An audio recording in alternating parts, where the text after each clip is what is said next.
Um ano humano equivale a 7 anos caninos. Naruhodo. Podcast. Quero ver seu rabo aberto.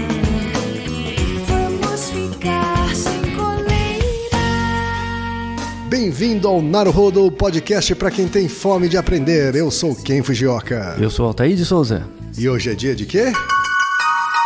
Ciência e senso comum. Altair, hoje a gente tem uma pergunta clássica aqui enviada por um ouvinte. Pois é, muita gente já pensou sobre isso, já deve ter perguntado, falado com alguém. Vamos tentar dar uma clareada nessa questão.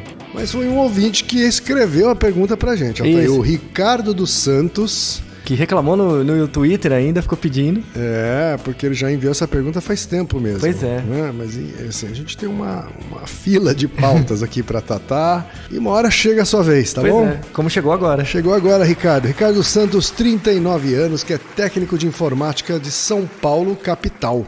Tá? Olá, Ken. Olá, Altair. Eu interajo com vocês pelo Twitter @ricksanto, e tenho uma dúvida. Minha esposa cantarolava a música do Patufu com os seguintes versos. Acho que sou um cachorro, sim. Acho que sou um cachorrinho. Minha vida vai, um ano contam 7, rumo ao fim. Acho que ninguém tem dó de mim. E aí, imediatamente, eu disse a ela: será mesmo que um ano humano vale 7 anos caninos? Altair, eu confesso que eu mesmo já repeti esse tipo de afirmação aqui, mesmo duvidando bastante dela, tá? Mas meio que, né, de brincadeira, você acaba falando algumas vezes, tá? De que a idade do cachorro é mais ou menos a idade de um ser humano vezes 7. Né? Então, É um múltiplo de 7. Né? eu tive um bulldog, por exemplo, que viveu 10 anos. Tá?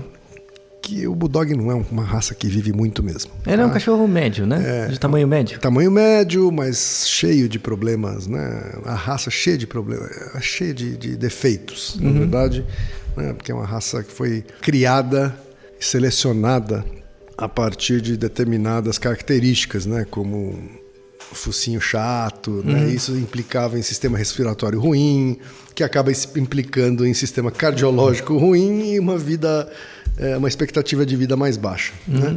Ele morreu aos 10 anos, então a gente costuma dizer que se ele fosse um ser humano é como se ele tivesse morrido aos 70. Né? Mas a gente sabe que tudo isso é senso comum, né? E é coisa que a gente repete na mesa do bar e no quintal do churrasco. Tá aí. Pergunta é, o que é que a ciência tem a dizer sobre isso? Assim? Primeira coisa, um ano humano vale 7 anos de cachorro? Não. Tá? Isso é mito. Um ano humano vale, em média, 7 anos de cachorro? Talvez. Entendeu? Em média. Temos que considerar alguns aspectos. Já é alguma coisa, hein? Já chegou perto. A gente tem que considerar algumas coisas quando você vai pensar na expectativa de vida de um cachorro. Primeira coisa é o tamanho dele e segunda é a espécie.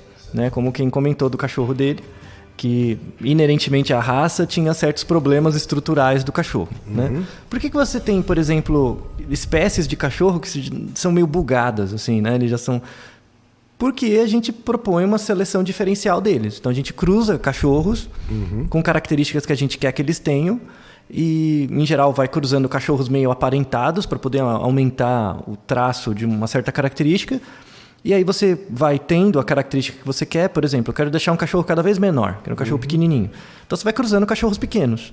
Né? Do mesmo jeito que você chega a um ponto que você vai ter um cachorro pequeno, os problemas estruturais, né, ou as tendências genéticas desses organismos maiores vão passando para os menores. Né? Então, cada espécie tem seu tipo de problema. Né? Então, em grande parte, isso é culpa nossa, por fazer cruzamentos diferenciais. Não tenho a menor dúvida, assim, de que 99,9% das coisas são culpa da própria humanidade até.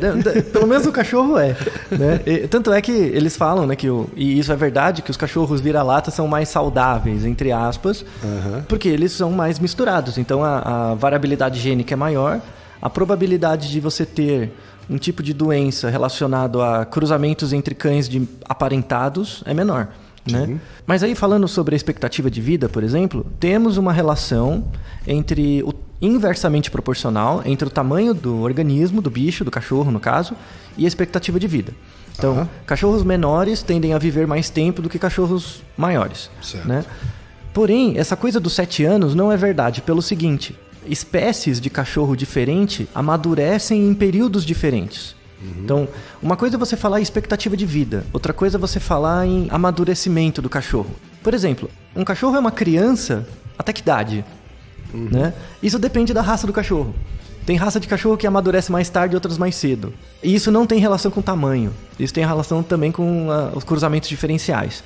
Por exemplo, em média, independente do tamanho do cachorro, o primeiro ano do cachorro equivale a 15 anos humanos. 15 anos. Então, por exemplo, imagina uma criança, né, uma adolescente de 0 a 15 anos, todo tipo de mudança que ela passou, mental, né, assim, comportamental. O cachorro passa por isso em 1 ano, tá, de 0 a 15. Do primeiro ao segundo ano, o cachorro chega, por exemplo, o equivalente humano seria 24 anos. Tá? Então ele é um jovem adulto. Então com 2 anos, em geral, o cachorro é um jovem adulto. Ou seja, a ideia é, o primeiro ano do cachorro vale 15 humanos. O segundo, ele vai valer já 9. O terceiro, ele vai valer 4. Entendeu? Ou seja, conforme os anos do cachorro vão passando, ele se desenvolve muito rápido. E aí esse desenvolvimento vai ficando cada vez mais devagar. Ele vai tendo uma assíntota. Então ele desenvolve muito rápido e depois vai desenvolvendo mais devagar. Tá? Então, em média, se você pegar todas essas distâncias, até mais ou menos... Se você pegar, independente do tamanho, os cachorros vivem, em média, 16 anos, tá? Juntando os pequenos com os grandes, dá uma média, assim, de 16 anos. Sendo que o senso comum também diz que quanto menor o cachorro, maior a expectativa de vida. Isso. Então, se você pegar um cachorro bem pequenininho, ele vai viver mais que 16, mas um cachorro mais grande vai viver menos que 16. Então, em média, dá por aí. Dá uns 16. No entanto, o desenvolvimento cognitivo do cachorro é muito alto no primeiro ano e vai ficando mais lento conforme os anos vão passando, até se estabilizar em uma coisa, dependendo do tamanho do cachorro, em torno de 4 a 5 anos. Certo. Então, por exemplo, se você pega um cachorro pequeno, como um pincher, que pesa entre 5 e 7 quilos, né, para menos. Se você pegar um cachorro pequeno, ele vai ficar adulto em torno de 5 anos.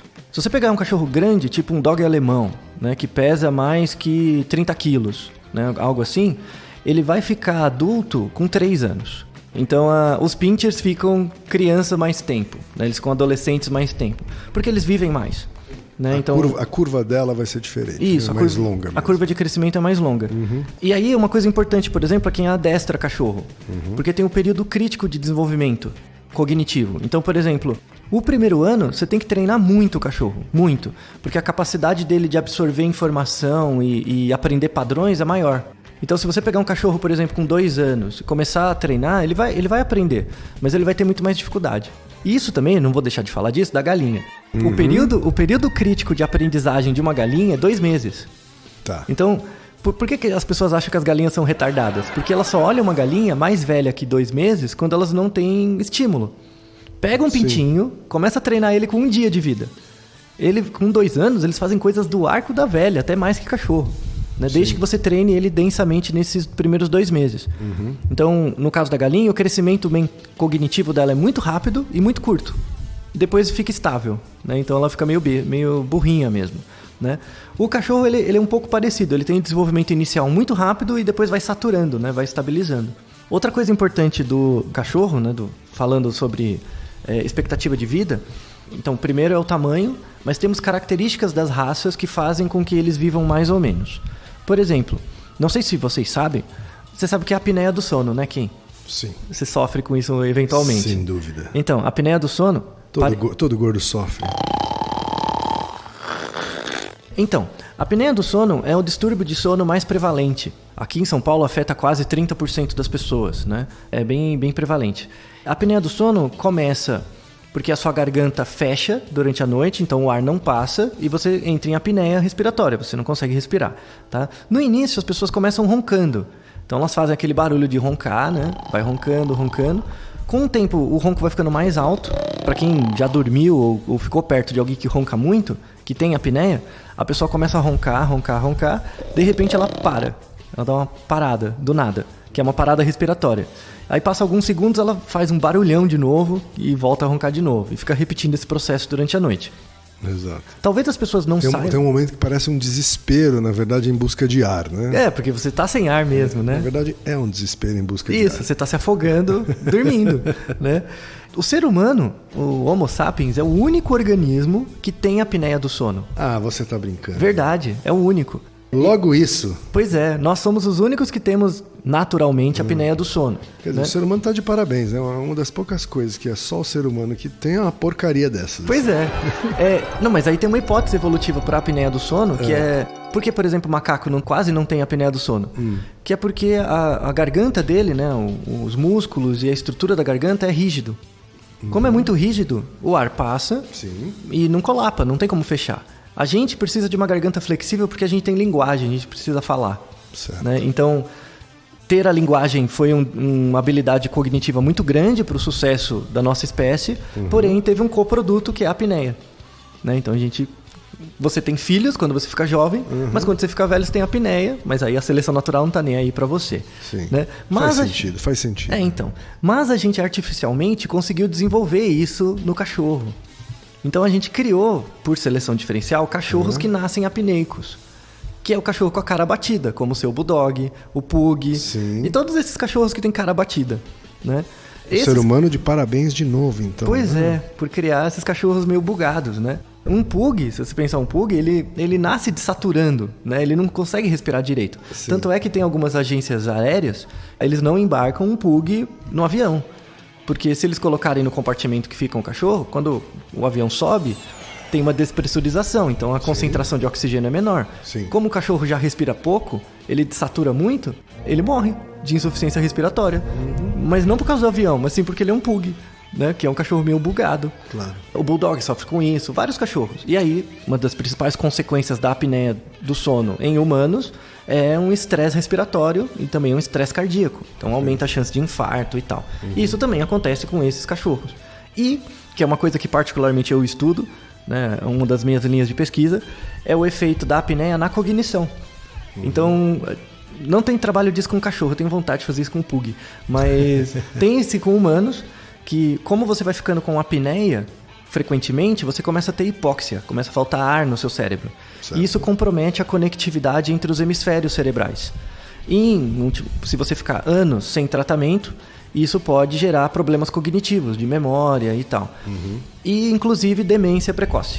Por isso que Pug fica gagá cedo também, porque ele é meio bugado, ele respira mal, o cérebro dele começa a bugar e aí ele fica gagá. Né? Então você vê que tá tudo errado, né? A idade de ficar gagá também varia, então, de espécie para espécie. Sim, varia. Por exemplo, o Pug vai ficar mais cedo porque ele já nasce meio bugado, né? Mas, no entanto, tem uma relação também entre a idade do cachorro ficar senil e o tamanho dele. Existe uma relação entre o tamanho do cachorro e a expectativa de vida. Então, os cachorros grandes vivem menos, os cachorros pequenos vivem mais, né, em média. E você também tem uma relação com a senilidade. Tem um artigo muito legal que fez uma revisão de 78 espécies de cachorro. Né? Espécies não, raças de cachorro diferentes. Curvas de sobrevida, né, para cada espécie. E mostrou o seguinte, que, de fato, os cachorros maiores vivem um pouco menos e eles ficam senis depois. Tá? Os cachorros pequenos, eles vivem mais e eles ficam senis antes. E aí a ideia... Eles ficam gagás, né? Antes. E aí a ideia interessante desse trabalho é mostrar assim, que desenvolvimento do corpo, né? Do físico, do tamanho do corpo e desenvolvimento cognitivo são coisas um pouco diferentes e acontecem em períodos diferentes. Né? Como acontece com a gente. Então você pode ter uma pessoa com 1,90 m que não fica gagá e pessoas com a mesma altura que ficam, né? Então isso depende muito de como você vive a sua vida, né? No caso dos cachorros é mais ou menos parecido, porque em geral cachorros grandes eles têm que viver num lugar maior, então eles correm mais, fazem mais coisas, têm mais atividade física, então eles postergam um pouco a senilidade deles, apesar da vida ser mais curta. Os cachorros pequenininhos, como é cachorro de madame, em geral eles ficam num lugar menor, eles têm pouca estimulação. E aí, como eles têm pouca estimulação, eles ficam gagás mais cedo. Né? Então, por ação antrópica humana, a gente faz os cachorros pequenos ficarem gagás mais cedo, sendo que eles não precisariam, se eles tivessem mais estimulação. Que coisa, hein, Antônio? Pois é, né? Mas voltando então à pergunta, só para fechar a pergunta do Ricardo... o que a gente pode afirmar então é que os 7 anos caninos corresponderem a 1 ano humano Né? Não é bem assim. Não é bem assim. Tá?